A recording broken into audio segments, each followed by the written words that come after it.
Hi guys, I'm 10, aka Kalari, and I wanted to do this video thanks to the urging of some of people that I've met on here that are very sweet. I want to give a quick shout out to Tishanti, Iesha, and Pix. These were three people who really encouraged me to do this, so hopefully I won't fumble my way through this as I'm rambling on. Um, Basically, this is just my way of showing my writing process and just tips I have for those of you who want to write, especially in the digital age. I told a young man a few weeks ago at the hospital that we are in a good age for us who are storytellers, for those of us who have ideas or IPs that we think are good enough to share with the world, or at least in our mind, stories we just want to tell. We can write our stuff and publish it ourselves and own our IPs. That's one of the things that I'm really enjoying now that I've embraced being a writer more than anything. And as you know, I released my first book. This is my own first author's edition. I have another one that we call the blank one. I put that up because it's super rare. It was the complete first rough draft of Axiom. It had a blank cover with just my friend Roger Ott's artwork. This is Roger Ott the second, who designed the cover front and back for our first sci-fi novel. It deals with human evolution, technology, and it's very character driven, which I will get into as I explain my process, because a lot of stories I like to tell focus more on the characters, their actions, and how it affects the world around them, more than going into heavy details about symbolism and stuff, you know. And it's not to knock authors who do that. I think there are a lot of amazing authors that I read that can take a chapter writing about the industrial complexes of stuff or landscape. I'm just not that kind of person. I want to get to the meat of the matter. I want the story to flow. And that's why I'm giving you a bit of a glimpse of the sister novel to Axiom here, which is called um, For Now. I have it listed on the data entry log, but I have gone with Tara, Destiny's Children. Tara is an Southeast Asian Indian meaning about life, and it's a very spiritual thing. And since I'm writing about the digital age and how humans can and maybe will eventually evolve using tech, I thought it would fit in. Plus, it's close to my baby sister's name, who passed a few years back. And like anybody who has the novel knows, I made a dedication to her in the first one. And then this word jumped out at me, and I was like, it's close enough. I can honor her again in that way. Now, I'm not going to go too deep into this beginning part with stuff, but I just want you to see how using Word dark mode saves my life. I love it. It's not so hard on my eyes. I can get a lot written. This is my rough draft of this. I'm already over 60,000 words. So I think the story is flowing along pretty well. Now, let's see if I can get this to scroll a bit. As you can see, I break down the paragraphs, but this is in no way what it's going to look like when it's finished. It's just a rough draft. And I think every writer has to start with a rough draft or something. One of the things I like to tell people with writing, especially, is note taking. Let me see if I can pop that up. For me, note taking is key. Let me make sure. Come on. Did it put it up in new novel? Sorry about this, y'all. Windows Capture don't always want to work with me. One of the reasons why I like taking notes, here we go, is because sometimes you get the story in your mind, but you don't want to lose track of what you want to do with the characters. So taking notes, especially for me, is key. And I do it for everything, whether it's show notes for the Bonnet Chronicles, whether it's the Saturday Bonnet Live so I can get my links right. I like keeping the focus because with schizoaffective disorder, I can go on a rambling tangent from time to time. And for me to keep the writing process on track, it's key to keep notes. Everything from what you want to do with the characters to character names, because it's a big novel, you want to keep track some of the references that I'm going to have in this thing, because we have an enemy now that also wants to use technology to capture the main characters. So I started looking up stuff on the seven deadly sins. You have the things that I want to draw about, the connecting sectors, about the kids, just ways to keep up with names, especially, and then kids that are already in the story so that you don't get them mixed up. Taking notes to me really is key to keeping focused on what you want to write. But I think at the heart of the matter is you need to be able to write whether you become mainstream or not. Telling the story that you want to tell is so vital and key in everything. And it's not just for like my new novel. I'm also working on Amba, which I can't wait to pull this up. Amba Tales. Let's get this up here. Script writing was something I've been doing since I was a kid. Amba Tales. Pop this out. Pop this out. There we go. Transition over. Get my cows gals back up here. Either way, I wrote my first play in junior high school using mythology, which I'm going to get into a little bit of a spiel about later on. And it was about Pegasus, of all things, and flying and how the world felt through Pegasus's eyes.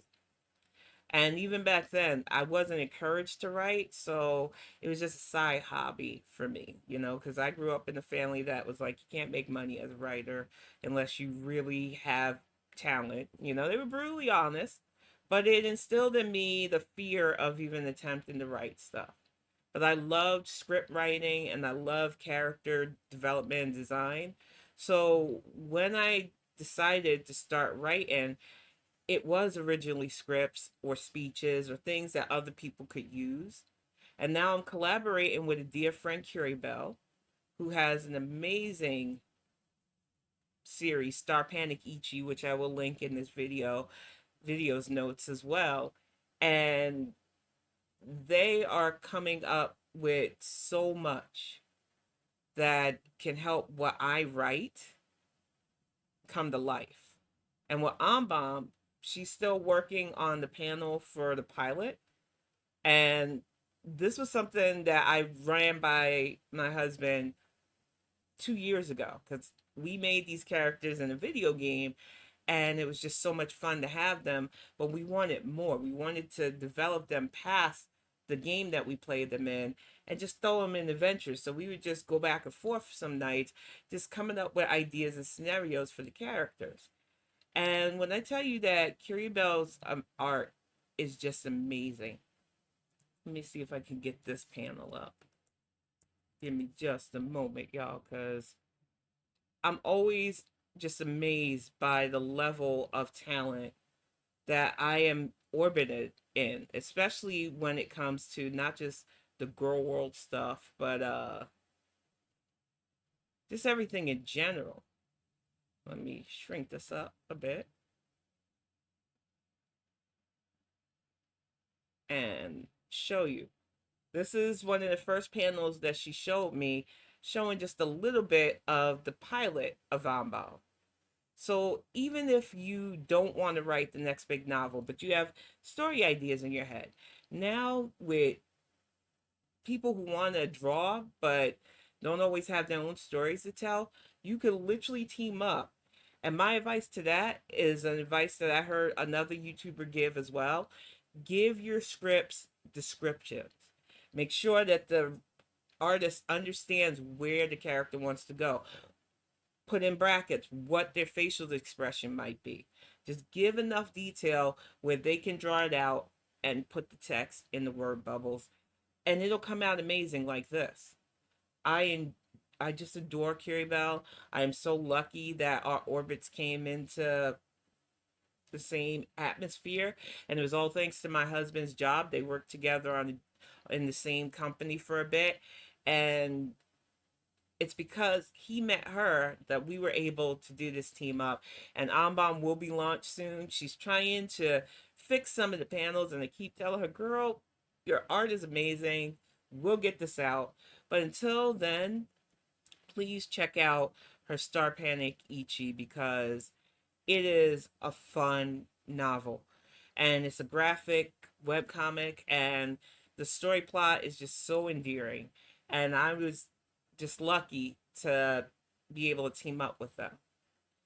But getting back to taking notes, because sci fi and fantasy are my jam, but I also have hopes to bring up stuff that is near and dear to me. One of the things that I definitely want to work on is my Summer Washington isekai. For those of you who don't know what an isekai is, let me get some of this down here.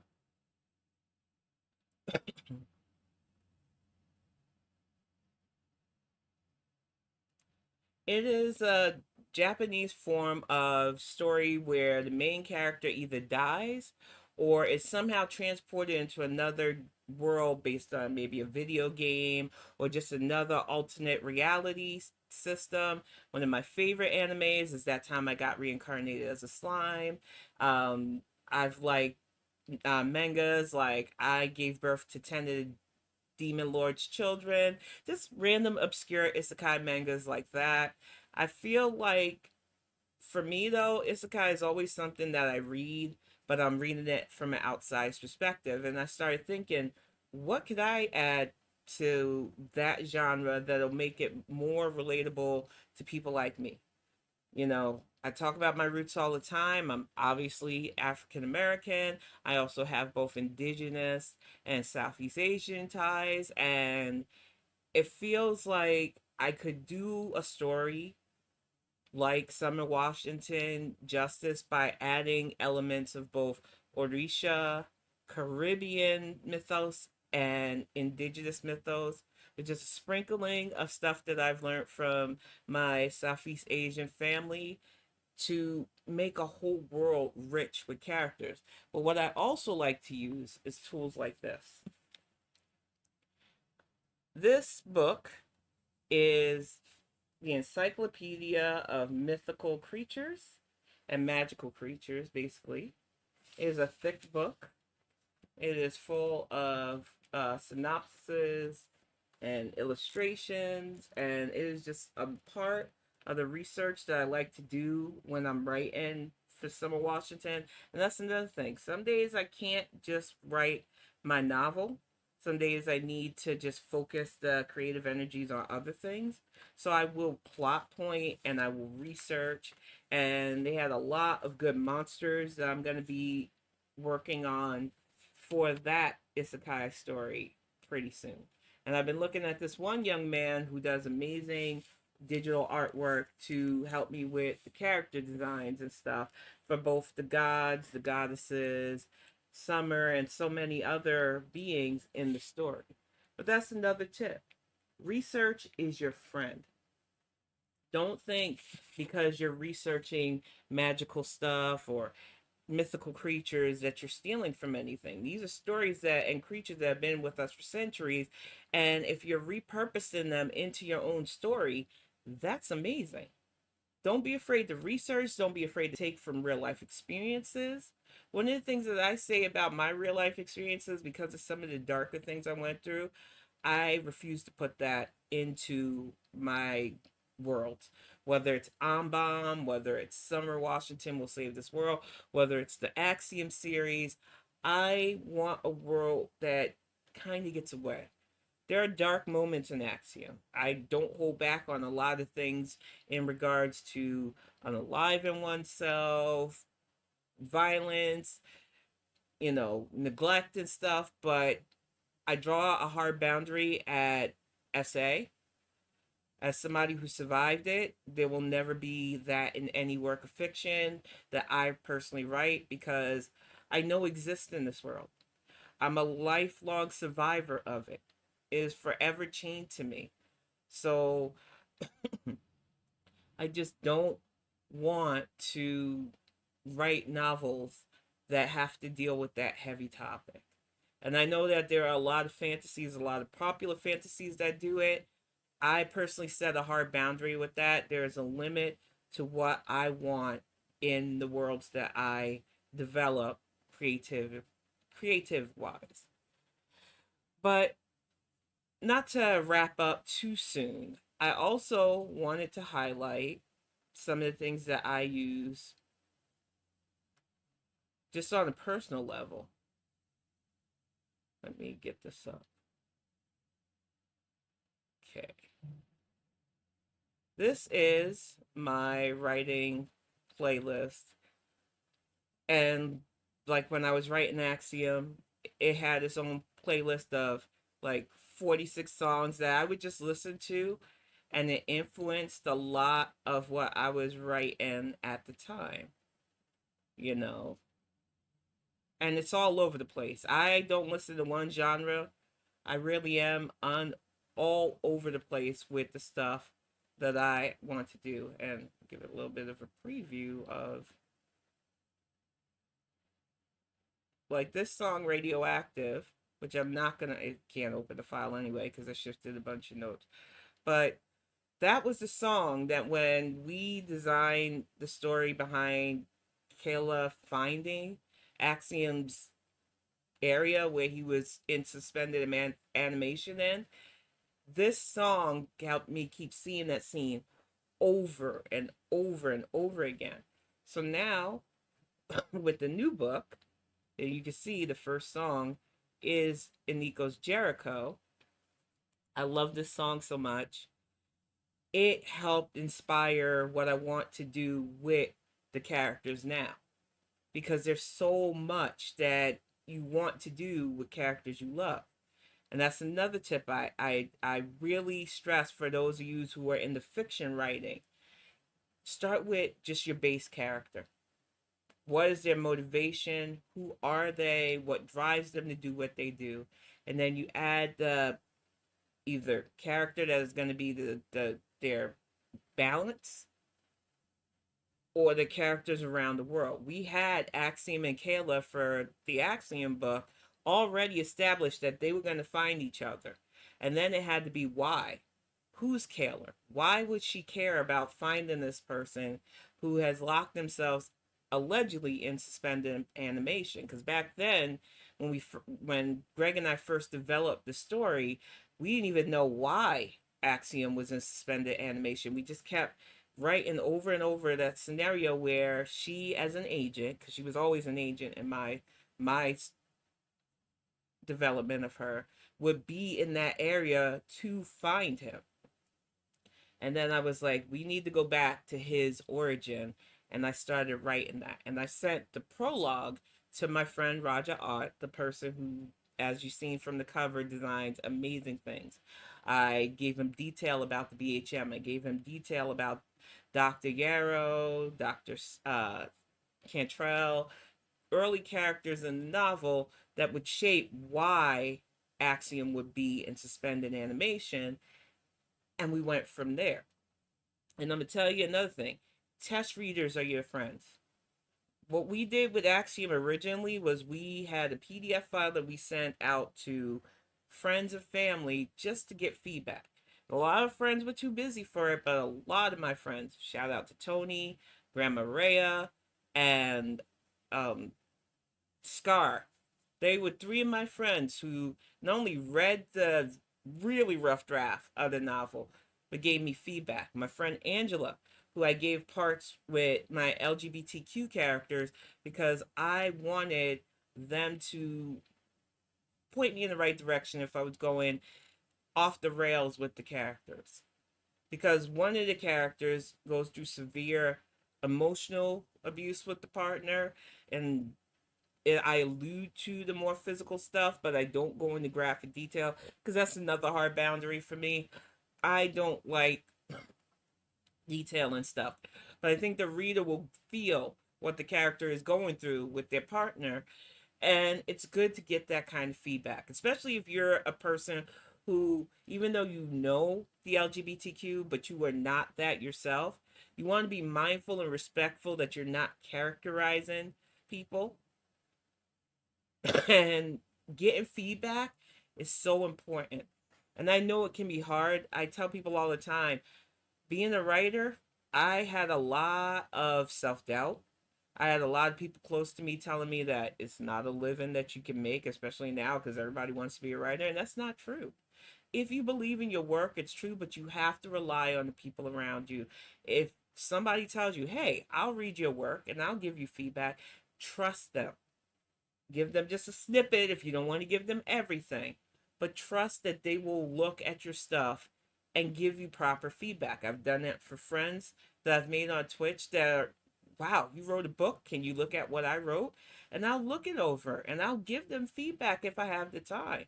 I'm not going to act like I got all the time in the world because I'm still a mom. I still got stuff to do, but I do like reading. I'm a book nerd. You've seen it in my Fitbong. I have a whole case of books and manga because that's my jam. And we have to get another bookshelf because we still got boxes of books in our garage that we have to move into the house, sort, and get put up. I just say, as potential writers, that you got to get out of your head worrying about what potentially your story can bring to you. You have to focus on the story. If that story can pull you in, make you smile, make you laugh, make you cry, make you angry at the character, you're doing a good thing. Your writing should pull in emotions out of you as you read it back because you're going to be reading your work back a lot. If you are a writer, you have to be ready to constantly. I'm even now. We have an edited version of Axiom that will be coming out around my birthday, fully edited to erase some of the mistakes and stuff. So anybody getting a copy of the book, you're getting a rough draft still. It's gonna be a collectible, I guess. But I've read that story over and over again, and each time, even now, I can get pulled into the world. That's how I knew it was ready to go, even rough. And that's what you have to understand with your story. You're there to tell a story. It doesn't have to be perfect. That's what editors are for. And I'm grateful for my editor now because they've done a lot of work to get the book more polished. But as long as you're telling the story, most people get what you're trying to say. So remember, good music, people you know, mythology, things you can look up and research online or in a book can help you with your writer process. Just wanting to tell a story can help you with the process, and take notes. I don't do anything, whether it's online content or writing my books, without taking detailed notes. It is so vital and important. But that's all the wisdom I can give right now. It's about noon now. I did all my exercise a little bit early so I can get this video banged out. Hopefully it's not too janky. I'll look it over before I post it. And I just want you to have a great day if you watch this. If you're a writer, please continue to write. I want more storytellers. We are in the digital age. It is a perfect time to get your characters, your worlds developed, and your stories out there. And I hope to support and maybe one day have your work on my bookshelf because you know me, I'm a book collector. I'm going to get ready to go make lunch for the family, then get back to writing my novel because today is definitely a novel focused day. I've got my music ready and I'm ready to go. And I really hope that you all have a really lovely day.